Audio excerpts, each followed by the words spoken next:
साक्षी जी अयोध्या से। राधे राधे गुरुदेव। गुरुदेव भगवान, मैं एक स्टूडेंट हूँ। शिक्षा के क्षेत्र में कहते हैं कि स्वयं पर भरोसा रखें। हम सब नाम जप भी करते हैं, माता पिता कहते हैं राधा रानी जो करेंगी वही होगा। अब मेरी स्थिति यह है कि ना स्वयं पर भरोसा रह पा रहा है, नहीं ना बेटा, ही स्वयं शरणागति हो रही नहीं, इसमें खुल के बात समझनी। स्वयं में हमारी स्वतंत्रता है पढ़ने में, स्वयं में हमारी स्वतंत्रता है अच्छे आचरण करने में, स्वयं में हमारी स्वतंत्रता है किसको मित्र बनाना है किसे नहीं बनाना है ये चयन करने में। इसके बाद हम बहुत अच्छी पढ़ाई पढ़ते हैं और किसी कारण से हमें नौकरी नहीं मिलती है, हमें वो जो मिलना चाहिए वो सुख नहीं मिलता है, उसमें हम भी भरोसा करते हैं कि हमारे प्रभु का परिणाम सुख दुख के समय कृत्वा लाभा लाभो जया जयो। आज हमें सुख नहीं मिल रहा लेकिन कल जरूर मिलेगा। परिणाम में हम भगवद आश्रित रहें। कर्मण्येवाधिकारस्ते मां फलेषु कदाचन। तुम फल के अधीन मत हो, कर्म करने का तुम्हारा अधिकार है। तो जो अपने बल पर चलना है वो है निर्णय करना कि हमको गलत नहीं करना, हमें गलत दोस्त नहीं बनाने, हमें अपना समय पढ़ाई में देना है, हमें जो कर्तव्य आया उसे भगवान की पूजा मानना है और राधा राधा कहना है। भरोसा हमें फल पे करना है कि जो हमारे परिणाम में आएगा वो हमारे ही कर्मों का फल होगा। प्रयास तो सब कोई करता है, सफलता किसी किसी को मिलती है। बहुत से ऐसे बच्चे पढ़े लिखे हैं जिनको उनके अनुसार जो योग्यता के अनुसार उनको मिलना चाहिए वो नहीं मिल पा रहा सुख। तो इसका मतलब कोई प्रारब्ध अशुभ है जो हमें बाधा पहुंचा रहा है, पर हम उससे प्रभावित होकर अपने को निराश ना करें। हम ऐसा भजन करेंगे, ऐसा सत्कर्म करेंगे जो उस प्रारब्ध को भी चीर कर आगे निकल जाए। तो भरोसा भगवान का, चिंतन भगवान का और संपूर्ण प्रयास अपना, दोनों बातें समझ पा रही हो आप। ये कायर पुरुष का काम है कि ऐसे छोड़ करके बैठ जाना। कायरता नहीं सिखाते अध्यात्म, कायरता नहीं। अध्यात्म है कि पूरा बल लगा दिया पर असफल हो गए, बहुत छलांग नहीं लग पाती। हाँ शरणागति। हाँ।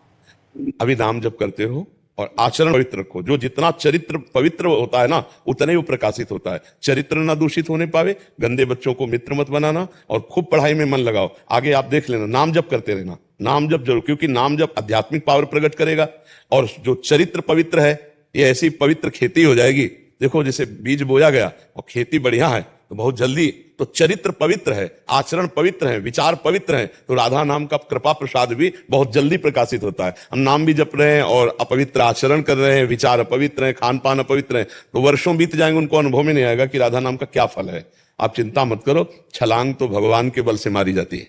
जो उन्नति की छलांग है वो भगवान के बल से मारी जाती है।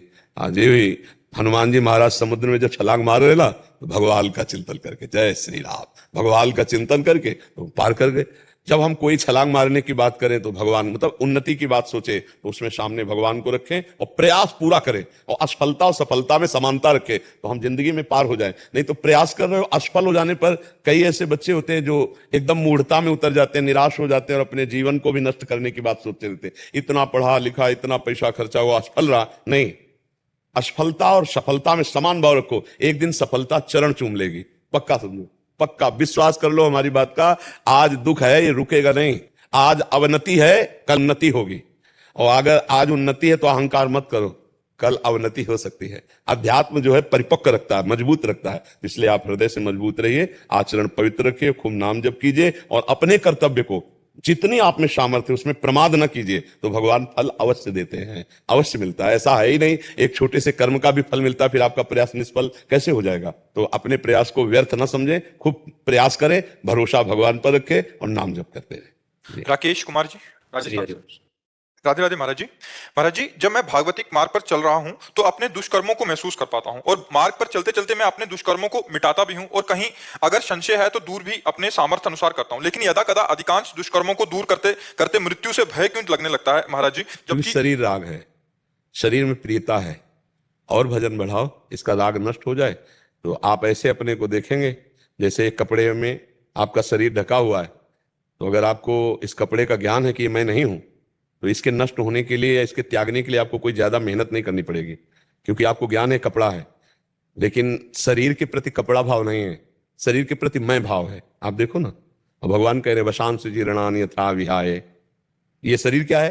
बोले जीव का एक कपड़ा है। तो जैसे नया कपड़ा प्राप्त होने पर पुराने कपड़े त्यागने में कोई शोक नहीं होता, ऐसे होना चाहिए। पर वो ज्ञान अभी हमारे अंदर जागृत नहीं, तो हमें शरीर सहित भगवान को समर्पित हो जाना चाहिए।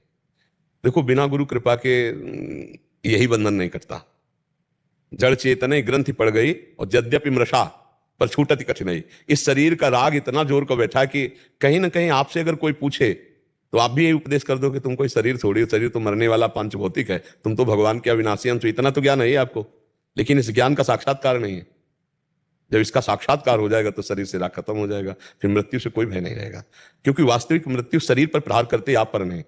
आप पर तो नैनम छिन्दन्ते शस्त्राणि नैनम दहति पावका न चैनम क्लेदयन्ति आपो न शोष्यति मारुता।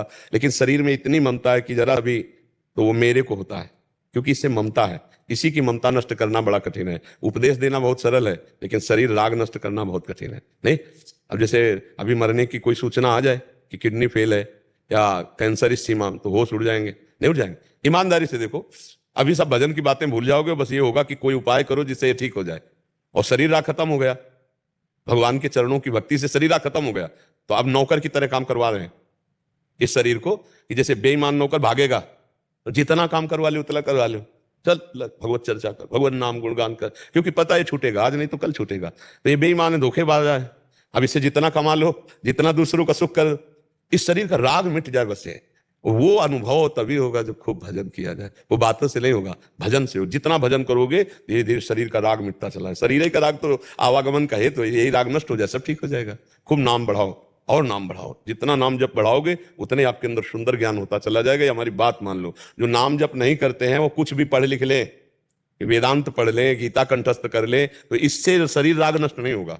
शरीर राग अध्यात्म शक्ति से होगा, और वो होगा मां मनुष्मर। भगवान ने कहा युद्ध च, मेरा स्मरण करो गीता में कहा, और अपना कर्तव्य कर्म करो। युद्ध माने कर्तव्य, कर्तव्य कर्म करते हुए भगवत भजन करते रहो, शरीर राग नष्ट हो जाएगा, मृत्यु का भय नष्ट हो जाएगा। नहीं तो सबको रहता है मृत्यु का भय, नहीं रहता। बातें चाहे जितना बनाई, लेकिन मृत्यु का भय सबको रहता है। लेकिन ऐसे ऐसे धर्मात्मा पुरुष हुए हैं जिनको मृत्यु का भय नहीं रहा।